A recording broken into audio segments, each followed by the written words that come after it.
Good morning, everybody. Now we shall study about the figures of speech. There are many figures of speech. We shall learn some of the figures of speech today. Alliteration, metaphor, simile, personification, oxymoron, onomatopoeia, assonance, refrain, hyperbole. These are some of the important figures of speech. This topic is very important for the students from 6th standard to 12th standard. It's an important topic for the students. Let us see the figures of speech one by one. First, alliteration. Consonants similar in a line. If the consonants, same consonants, come in again and again in a sentence, that sentence is called an alliteration. It is an alliteration. She sells seashells on the seashore. Pronunciation, listen to the pronunciation sharply. She sells seashells on the seashore. Here we see the consonant yes again and again in the sentence. So this is an example for alliteration. Shall give you another example. Pies, purple. P. So if the same consonant is repeated in a line again and again, that sentence is called an alliteration. Next, metaphor. Here, two things are compared, but the comparison is hidden. It is not implicit. She was an angel in the dance. She is compared to an angel, but the comparing words are not here. She was an angel. She was like an angel. Here, she was an angel. The comparing word is not here. So this is a metaphor. She was an angel in the dance. She is compared to the angel, but the comparison word is not here. It is hidden. We have to understand she is compared to an angel. He was a lion in the fight. He fought like a lion. He fought like a lion. This is the meaning of this word. He was a lion in the fight. Here also, he was compared to a lion, but the comparing word is not there. It is hidden. It is not implicit. So, it is a metaphor. Next, simile. Here also, two things are compared, but the comparing words are there. Direct comparison. The comparison is direct here.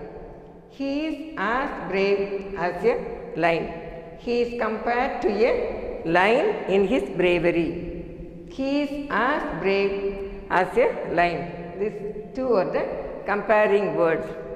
So, comparison is direct. If two things are compared directly, that sentence is a simile. It is a simile. I weep like a child for the past. I weep like a child for the past. I weep like a child, I weep for the past. So here, I compared to a child. So here comparing word is clearly given like. So this is a direct comparison. Simile is a direct comparison. Metaphor is a hidden comparison. Next, personification. When a non-living thing is compared to a person in its characteristics, it is called a personification. When a non-living thing is given the characteristics of a person, when a non-living thing is given the characters of a person or a human being, then it is called a personification. Example, the stars winked at me. The stars winked at me. Winked meaning kannadikirathu. The stars winked at me. Can the stars wink? No, it is not possible. Only human beings, only human beings can wink. But here, this line says, the stars winked at me. The stars winked at me.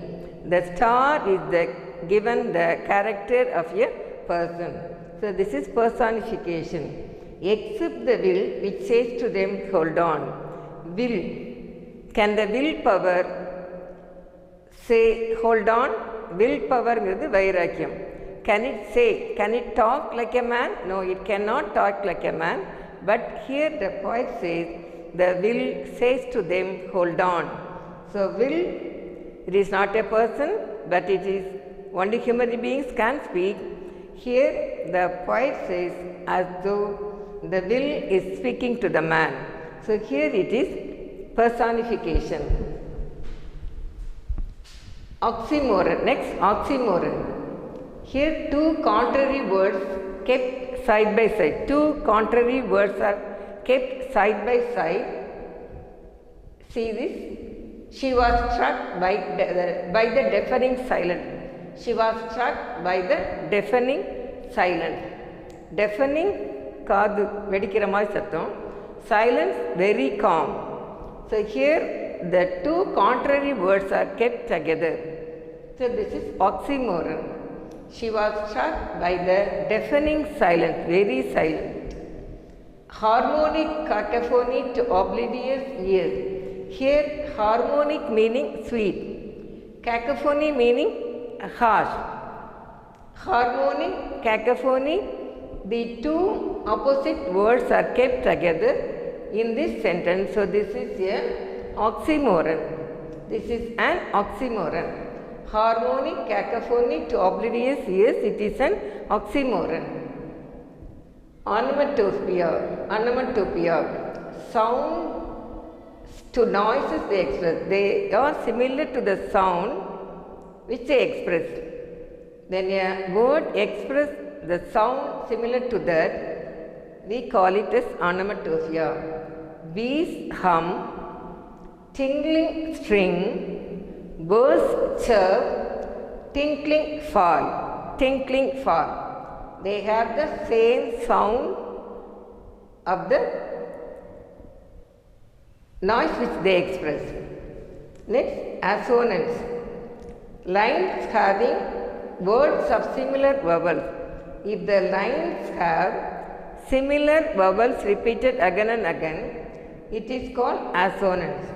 Each land on each hand, each hand on each land on other a staying hand. Each land on other a staying hand. Here on other say vowels repeated again and again. Yours is the earth and everything that is in it. Yours is the earth, ye. Everything again e comes. So when the vowels repeated, same vowel repeated in a sentence, we call it as assonance. Yours is the earth and everything that's in it. Next, refrain. Words repeated. Sometimes the vowel letters repeated there. Here the words are repeated. Some same words are repeated in a sentence. We call it a refrain.